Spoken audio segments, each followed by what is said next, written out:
Christophe Morel, chef économiste chez Groupama Asset Management.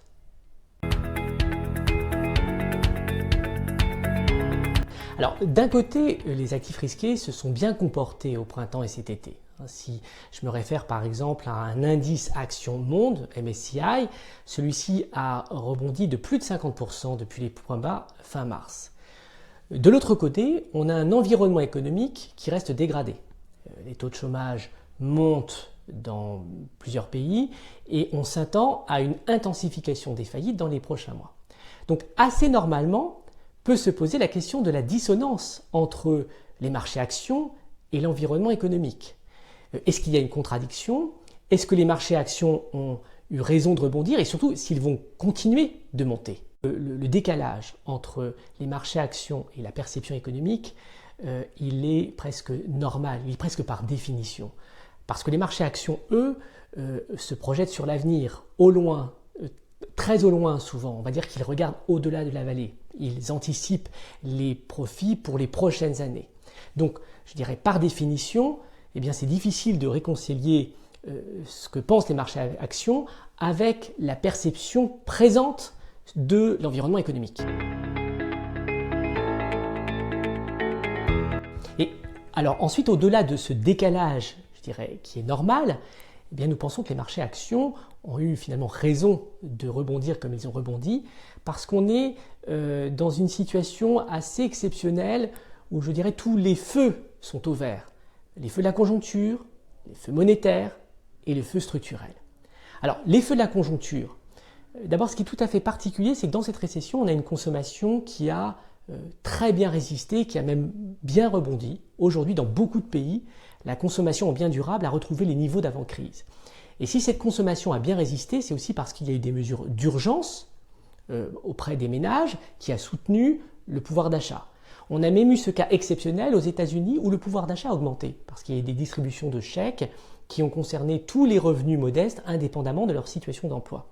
Donc la consommation a bien résisté et en face, on a une production qui s'est arrêtée et qui est aujourd'hui très en retard. Donc quand on a comme ça ce décalage, au fond, il y a un potentiel de rattrapage. Je vais évoquer moi le terme d'élastique conjoncturel positif parce qu'il est urgent que la production se remette à produire pour rattraper, on va dire, le retard.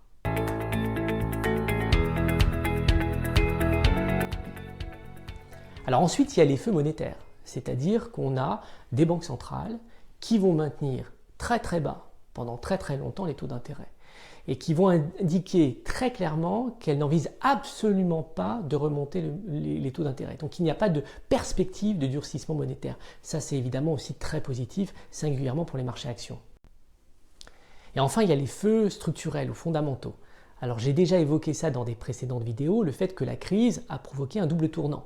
Un tournant d'abord schumpeterien, c'est-à-dire le fait qu'il y a des destructions d'entreprises, mais ensuite, il y a aussi des créations d'entreprises dans des secteurs porteurs comme l'environnement, le digital et la santé. Donc une réallocation des économies qui est finalement positive. Et deuxième tournant, c'est le tournant hamiltonien, cette idée du fédéralisme européen qui est en marche, et ça c'est incontestablement pour nous une nouvelle donne. Donc au fond, finalement, avant la crise, on s'endettait, on injectait des liquidités, mais souvent pour soutenir des entreprises dites zombies. Vous savez, c'est cette thèse de la zombification, c'est-à-dire des entreprises au fond qui n'étaient pas très profitables. Aujourd'hui, oui, on s'endette, oui, on injecte de liquidités, mais pour investir dans des entreprises qui vont répondre aux défis de demain. Et au fond, je trouve que s'il y avait dissonance, c'était davantage d'un point de vue fondamental avant la crise que maintenant.